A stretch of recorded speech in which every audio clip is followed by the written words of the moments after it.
রূপক 12:30টায় দল ঘোষণা করার কথা ছিল, সর্বশেষ আপডেট কি রয়েছে আপনার কাছে এই বিষয়ে? অবশ্যই 12:30টায় কথা ছিল।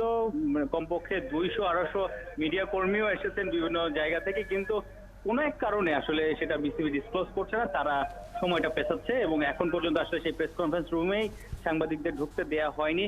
কেউ বলছে যে ব্যাকড্রপে কোনো একটা সমস্যা হয়তো আছে, স্পন্সরশিপের ইস্যু, যেটা আসলে যদি হয়ে থাকে সেটা পেশাদারিত্ব নিয়ে প্রশ্ন ওঠে যে আসলে এত বড় একটা মানে ইনসিডেন্ট আজকে হতে যাচ্ছে, ঘটনা, প্রেস কনফারেন্স, সেই জায়গাটাতে যদি এই কারণে দেরি হয় সেটা তো আসলে আগে থেকে ঠিক করে রাখার কথা। আবার কেউ কেউ বলছে যে শেষ মুহূর্তে কোনো কিছু কি আসলে তাসকিন ইস্যুতে জানতে পেরেছে কিনা। বোর্ড থাকে না যে বাহিরের ডাক্তাররা কেউ কি কোনো আসলে ফিডব্যাক দিয়েছে যেটা নিয়ে আসলে বাড়তি দুশ্চিন্তায় পড়েছে।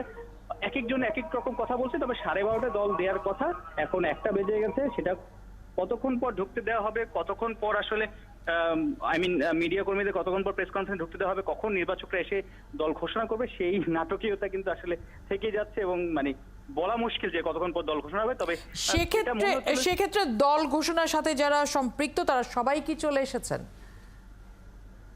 প্রধান তিন নির্বাচক কমিটির 3 জন আছেন, গাজী আশরাফ হোসেন লিপু, আব্দুর রাজ্জাক এবং হান্নান সরকার। তারা আরো ঘন্টাখানেক আগেই বিসিবি যে মেইন বিল্ডিং, যেটা কর্পোরেট অফিস, সেইখানে তারা অবশ্যই আছেন, আরো 1 ঘন্টা আগেই এসেছেন। কিন্তু কেউ বলছেন যে আসলে ব্যাকড্রপের সমস্যা, কেউ বলছেন যে শেষ মুহূর্তে হয়তো কোনো কিছু নিয়ে আলোচনা করছেন। এখন যখন শুরু হবে, যখন তারা তখন নিশ্চয়ই আমরা আবারও তখন আপনার মাধ্যমে যুক্ত হতে পারবো। ধন্যবাদ রূপক আমাদের সাথে যুক্ত হওয়ার জন্য। সহকর্মী সাইফুল রূপক